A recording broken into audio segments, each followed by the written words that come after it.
Hi, Bo Hudson with you again, another terrific guest. Today, I'm going to be talking to Tim Friedlander, voice talent, musician, educator. He's got a fantastic studio in Los Angeles. We're going to find out all about that and more. So let's welcome Tim to the show. Hey, Tim. Hello, hello. How are you? I'm doing really great, really Awesome. good. Great. Um, we're especially going to spend some time today talking about NAVA, Great. National Association of Voice Artists or Actors. Voice actors. Voice actors. Let's Yep. give that website right now before we Yeah, sure. go It's ahead. NAVAvoices.org. NAVA voices.org. And this is a fresh new association. And We've been around since March of last year is when we announced, and then we actually launched in November of 2022. okay, you're also in on the resource guide, right? I own that with Jay Preston. Okay, Yep. So the we need VoiceOver to resource we guide. need to So mention that too because I yeah, just yeah. got my copy. Oh, perfect. Yeah, Yeah, I we have a new ordered one it coming out online. in a couple months. Yeah. I Yep. ordered it online and it got here relatively quickly. Awesome. Okay, Tim, let's jump right in. Sure. How did you become a voice? Give me a little history. How did you become Sure. a Yeah. voice actor? That is a good question. I started back in '96 when I was in Seattle. I'm from the Idaho, Seattle area, and I was in Mm. Seattle back in the '90s when it was like, hey, you have a great voice, you should Well, you be in do. voiceover. Yeah, That goes without saying. But go back ahead. when that could actually get you was Work. actually good enough to get you in the Hmm. work, you know. Yep. And then sorry, I had a video game session earlier, and Hmm. my voice is a little ragged right now, so I'm trying to Hmm. not yell too much.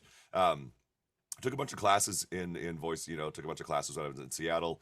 Came to LA in 2002 with a freshly made demo, and landed right after the SAG-AFTRA strike of 2000 when things were just everything was in flux, and just failed at it for years and years Hmm. and years. I Hmm. did a few jobs here and there, but nothing ever really came of it. And I was gonna quit. I was basically quitting voiceover, and in 2014 I was back in grad school, and I figured, I'll go to one last convention. I'll go to one convention. Never been to a convention. Went to Voice 2014 in Anaheim, Hmm. and met a bunch of people. I met people from the VO Dojo were the first people I ever met, and I met a bunch of other voice actors who were basically what I say failing at voiceover the same way I was. Hmm. And we ran into a bunch of people, big group of people that were there. Mark Cashman, met everybody from Wovo. I joined World Voices that day. Hmm. Um, and just became a part of the community, and opened up my studio at that time and invited people over to start working in voiceover in the studio. And it Wow. just kind of blew up from there. It was myself, it was Jason Lanier White, Lila Bursons was early on, Christy Cates, early members of this, Jay Preston, Joanne Lichtenstein, tons and tons of people, who just kind of basically didn't have didn't know what to do, and it's lots of lack of information out there sometimes on where a good place is to go. There's so much stuff to take part in this. Sometimes you don't know where to go. So we kind of started with Gardner Street and the Gardner Collective and the workout groups, and slowly just grew over time. And out of that, I started kind of getting exposed as a voice actor as well. Started booking some jobs, and in 2016 went full time and opened the studios. It's all kind of intertwined with each other, and Wow. that's the short version of that. Okay, of that so one. So when you say I became a voice actor, I opened my studio, yep. how were you lucky enough to have a space to put your studio in? And I mean, do you own a house or what is it? No, I got really lucky. I've been in a place in LA since I moved to LA in 2002 that I've been in since 2002. And in the back, there was a one bedroom apartment that was kind of an ADU, an additional dwelling unit type thing, or a Hmm. granny flat, they called it, back Hmm. at that time. Hmm. And it was, they didn't have the permits to actually make it a house. So they had to make it an art studio. Hmm. And so I basically just took over it was a plywood box. That's where I'm sitting right now. It was, plywood floors and Wow. a couple walls, and that was it. And slowly over the last 12 years have kind of built it up to be a Yeah. public open facility. Now I know you and your brother did a whole new spiel on it. Tell us a little bit about Yeah, yeah. that. Well, actually, we've actually he's now built two full studios outside of mine.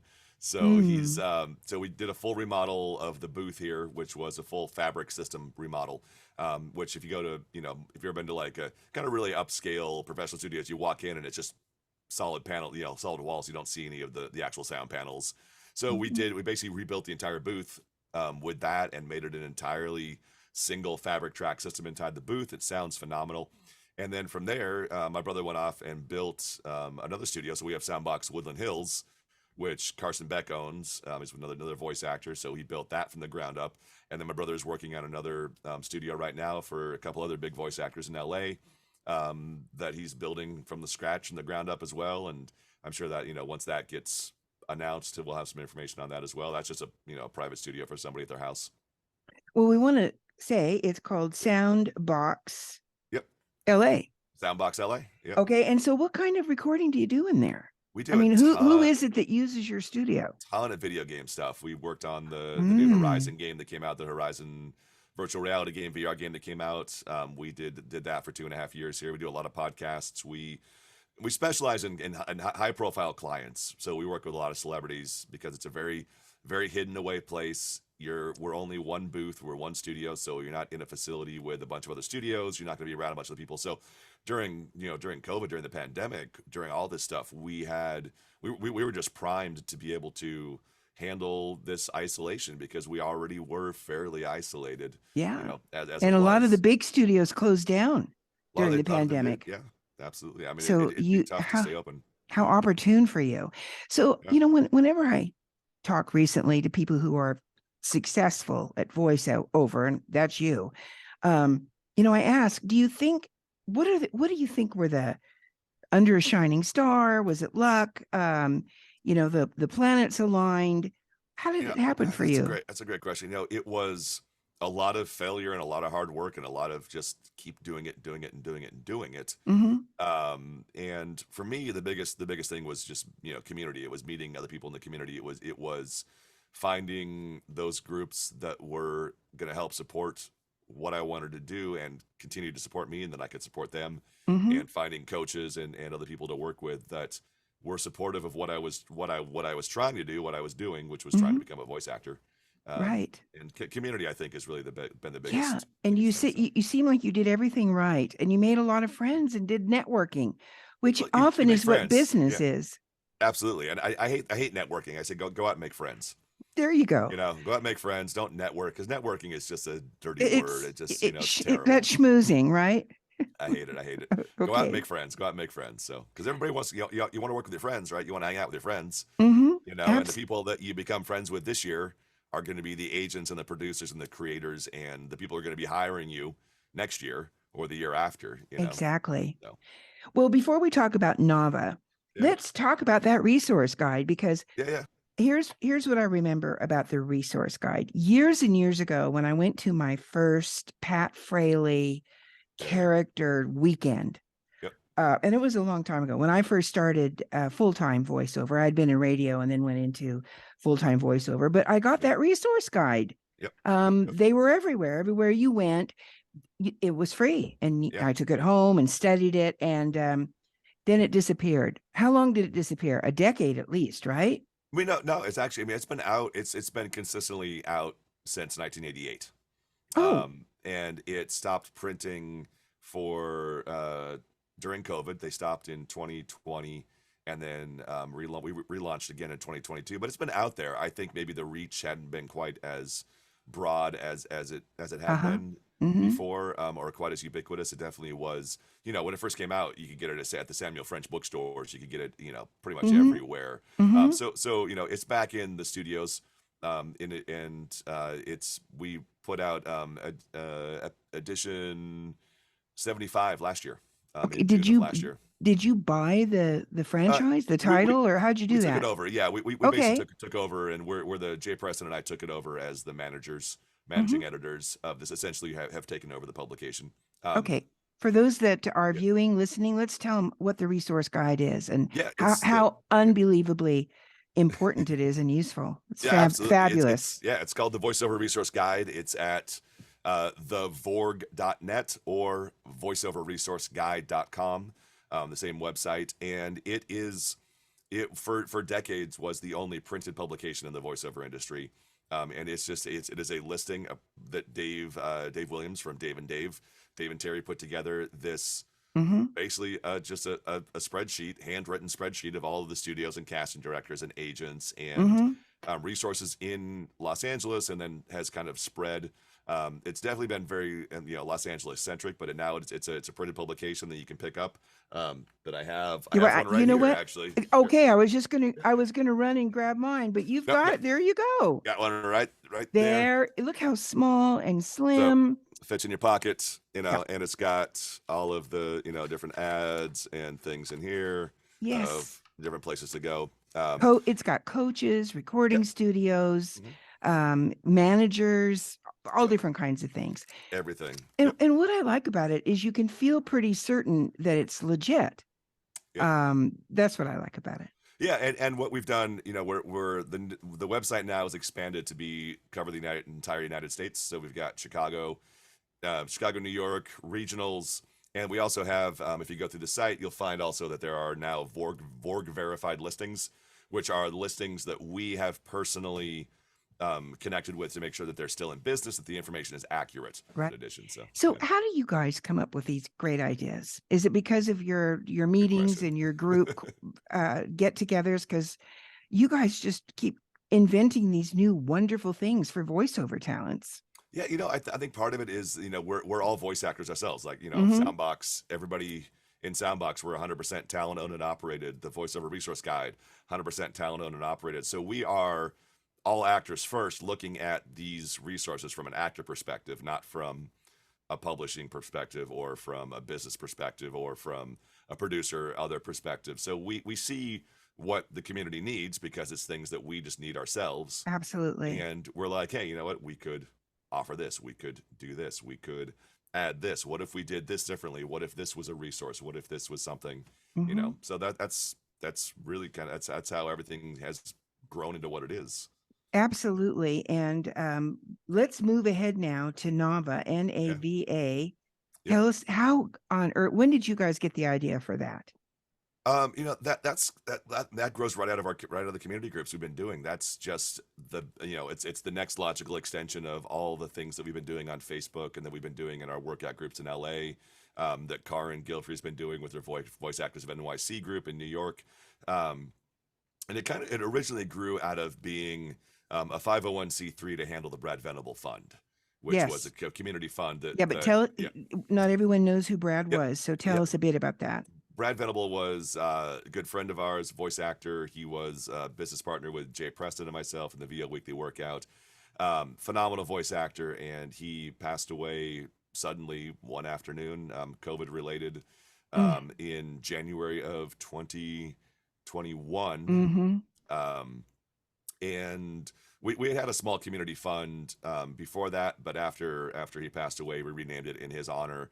And it's just it was a broad community fund that anybody in our Facebook groups who needed a little bit of money, they could just reach out, and we sent them a couple $100s here and there to help. And through COVID, a couple $100s here and there every month for a lot of people was enough just to, I can get through that. Well, my client's late on paying an invoice this week, but I need a couple $100 to get me through the week. I need, rent is just a little bit shy at the end of the month. So we did that, and Karen and I were, $60,000 to $70,000 coming and going through our personal accounts, and so we needed to get that. So the group was formed to be a 501c3 nonprofit that could handle that fund. Mm-hmm. And once we started to think about that, we thought, well, what are all the things that we could bring to the larger community on a national level versus just our small Facebook groups? And we basically took what we had been doing in our Facebook groups and just codified it into a national association. And part of that also would have been kind of going along parallel with that, as I've been working on a healthcare plan for about 3 years. Yes. To try and figure out a way to offer freelance voice actors healthcare. So it all kind of coincided. So we had the Brad Venable Fund, we had the kind of formation of our groups, and then after being rejected 83 or 84 times by companies, we had one healthcare company who stepped up and offered us an option. And so we jumped right on it and launched in November with a national healthcare access to national healthcare for freelance voice actors. Amazing. How do you put something like that together? You and her name's Karen. Is that how she says her name? Yep, Karen Guilfrey. You guys just she's in New York? She's actually in LA, so okay, she was in New York. Yeah, you so guys just brainstorm on these kinds of things and then make them happen. Yeah, we just do it. Like we have, I think we want to do this. We're like, cool, sounds good, let's do it. So NAVA was like, I think it's a good idea, great, let's do it. So form the thing. We definitely jumped and hoped that something would be there when we landed. There's a lot of faith that this was going to work out in any capacity, let alone to be able to have have been as successful as it has been so far, and for us to be able to be accepted and taken seriously Yeah. already at this point in this. Let's talk about the healthcare side of it, because Yeah. currently voice artists only had, well, unless they had their own insurance or their spouses or whatever, SAG-AFTRA, which kind of is, not the way it used to be. And you have to make more and more money to get a healthcare package.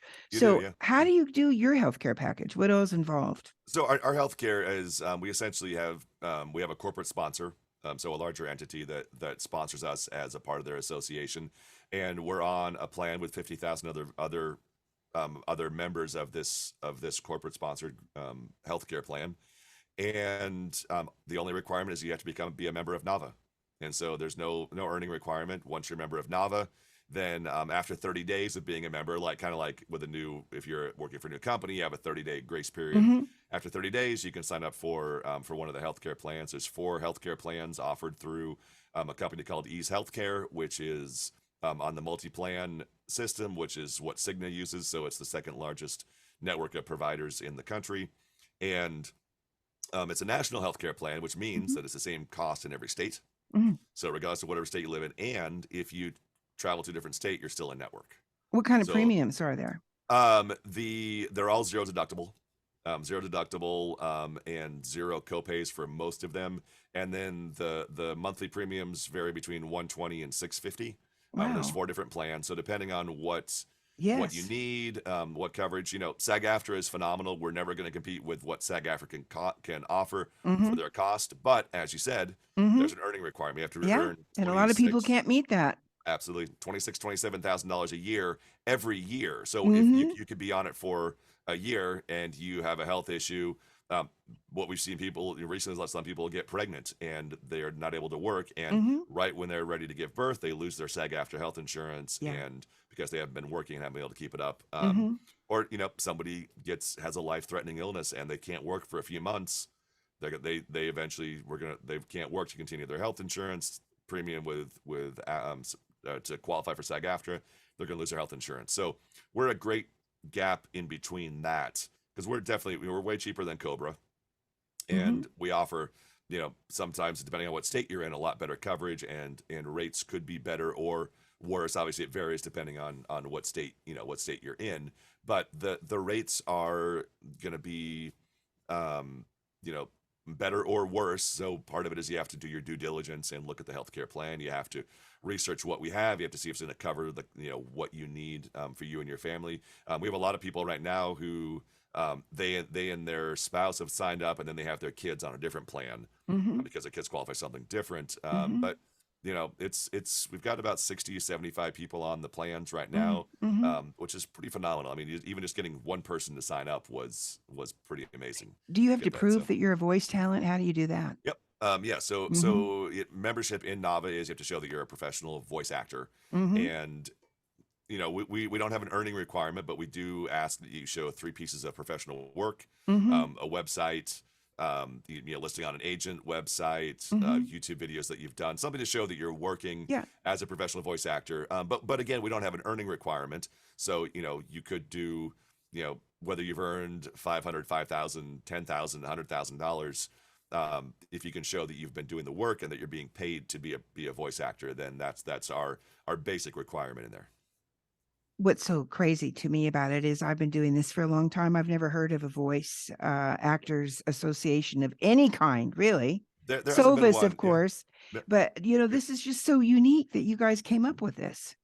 Yeah, it was just, like I said, it really grew out of the groups that we had, and to see that there was a need, a gap to be filled. There is World Voices have been around since, I think this is their 10th anniversary. They deal in a different part of the voiceover industry than they do, and they have a slightly different mission statement than we do. So, we're able to work alongside them, and to have both of these, to have 2 organizations that are championing the specific causes of voiceover voice actors specifically. We're also working alongside SAG-AFTRA. We have direct communication with the reps there, and we've talked to them before we launched about what we were going to do. So our goal is to help advocate for voice acting, regardless of whether you're union, non-union, or FICOR, and to help this entire industry within the larger entertainment industry. Okay. Well, what else does NAVA offer? Because you mentioned that you have to become a member. Yep. So I know you've got some other great things that NAVA offers too. Tell us a little bit about how broad that is. Yeah. Our action inclusion benefits, action inclusion benefits education.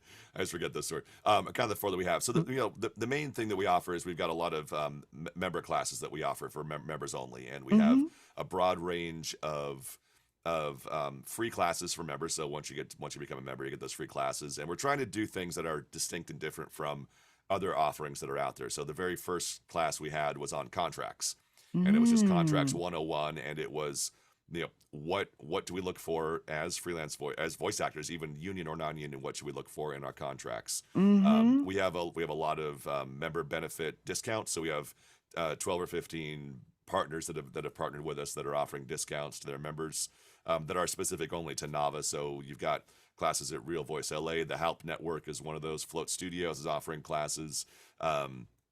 A few other classes in New York, and business classes and various other things that you can get as being a member of that. And then we have this thing called a Pathways Initiative, which is something that I've spearheaded, which is basically an education track regarding the different paths that you can take in voiceover. Because voiceover is more, as anybody who knows, it's not just black and white. It's not just union, non-union. It's not, I'm in this, I'm either this or I'm this. It's all mixed up. There's non-union, there's union, there's FICOR, there's non-jurisdictional, there is converting work. And then all of this combined together is going to have ramifications on you and your career. So maybe it's the right time to go union. Maybe it's not the right time to go union. Maybe FICOR is something that you need to look into, or FICOR is going to cause you problems in your career as you progress. So to know all of these things and what pathway is going to be best for you based on your business, that's something that we really have in there. And then we also have inclusion, diversity, equity, inclusion board that we're working with to help advocate for other parts of the industry.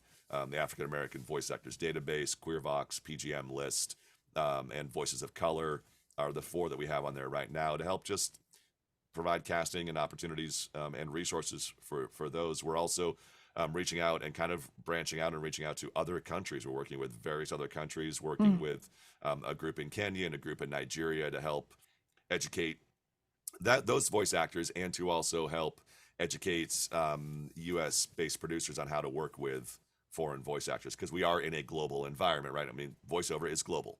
Absolutely. Right? You not, and that it was before COVID, and it's now even more so after COVID. Yeah. So a lot of people, or a lot of producers, are looking for authenticity in casting, and they're going to go to, I need a Nigerian voice actor. Well, let's go to Nigeria. Right. That's I need a Kenyan voice actor. I need whatever it might be. You can go to that country. So we want to make sure that voice actors in those countries know how to work with U.S.-based people. Yeah, those of us who do fake corny accents, we don't get to do that so much anymore. Not so much anymore. No, nope. Okay, great. Well, I know it's an awesome association, and how do you become a member? Yeah, on the website, navavoices.org, it says join now, and you can go just to that main page. There's a little button in the upper right-hand corner that says join now, and there is an application page. So you register, you pay up front. So you pay, it's $120 a year for membership. Fill out your application, submit the application, and then it goes to our membership committee that will vet it and check all the links. If some people, you can put references in there, we can reach out to references and check that. And then once you are approved, then you click active member, and there's a new button that pops up that says member, and you get all the member benefits are under that button. As well. And then if for some reason somebody doesn't qualify or doesn't quite make it in yet, we'll reach back out to them and give them the reasons why, and see what we can do to help them qualify. And then if they don't qualify, they get a refund on their membership dues at the beginning. Because it's really not for brand new people, right? This is for established full-time voice artists. Yeah, exactly. Voice actors, and and those who are who are trying to become full time. There are a lot of people who Yeah. train full time and are working in who are voice actors full time and to book a couple jobs here and there and are trying to help make that next leap. It's definitely not a place to go, hey, this is where I want to learn about voiceover. Where do I go? We get a few of those emails and we can refer people to some great places to Right. go learn about that. Right. But that's not what we're for sure. Yeah. Yeah, exactly. Well, Tim, I'm just so thrilled to be able Thank to you. spend this time with you. I just think the world of you. And so does everyone else. I mean, Awesome. you Thank you. have, Thank you. people, you're a good guy and people talk Thank about you. you in that kind of a way, Thank you. which is so great when you're in business. Yeah. Okay, so tell us again about just one more time, Yeah. what I know you're promoting your studio and NAVA. So give us those addresses again. Yeah. Soundbox.la. So we make it easy. The studio is Soundbox LA. The website is soundbox.la. We have 3 studios in Los Angeles. So we got one in Hollywood, one in Venice area, Mar Vista, and then new one in Woodland Hills now.